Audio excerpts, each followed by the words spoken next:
সকাল সকাল চলে গিয়েছিলাম আমার ড্রাগন গাছটাকে দেখতে, কারণ তোমাদের তো আগের ভিডিওতে আমি দেখিয়েছি আমার ড্রাগন গাছে কতগুলো ছোটো ছোটো পাতা এসেছে। তো আজও সেরকম আগের দিনের মতনই চলে গিয়েছিলাম যে নতুন পাতা দেখতে।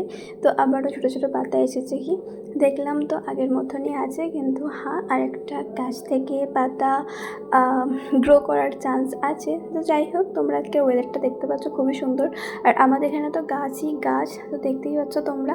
তো এটা হচ্ছে আমি, এবং আমাদের এখানে তো সব রকম গাছই দেখতে পাওয়া যায়, তো সব রকম গাছই আছে আমাদের।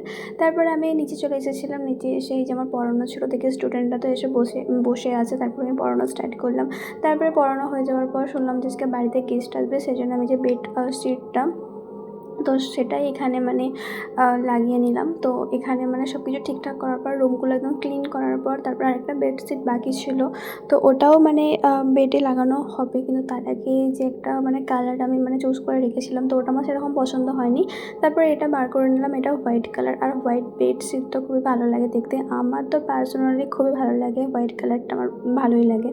তারপরে এটা হয়ে যাওয়ার পর একটা রেড কালার বাকি ছিল, তো ওইটাও এখানে মানে বেডে মানে এটা বেডে লাগানোর পর, তো তারপরে দেখলাম যে নাস্তার মানে এখানে জোগাড় হচ্ছে, মানে প্রিপারেশনটা এখানে নাস্তার করা হচ্ছিলো। তারপরে রান্নাবান্না তো অলমোস্ট রেডি।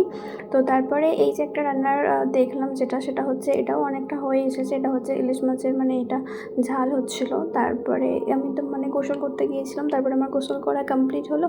তারপরে এখানে এই যে লাঞ্চে তো অনেক কিছু ছিল, মাটন ছিল, ইলিশ ছিল, ডিম ছিল, স্যালাড ছিল, রাইস ছিল, আর অনেক কিছু ছিল। তো সব কিছু খাওয়া দাওয়ার পরে এখানে লাস্ট ছিল আইসক্রিম। তো আইসক্রিমটা খাওয়ার পরে আজকে কিন্তু লাঞ্চটা কমপ্লিট হয়ে গেছে। তো তোমরা অনেকেই আমার ভিডিও কিন্তু সাবস্ক্রাইব না করেই চলে যাচ্ছ, আমার এটা নিউ চ্যানেল, তো তোমাদের কাছে একটাই রিকোয়েস্ট, আমার ভিডিওটা অন্তত সাবস্ক্রাইব তোমরা করে দিও।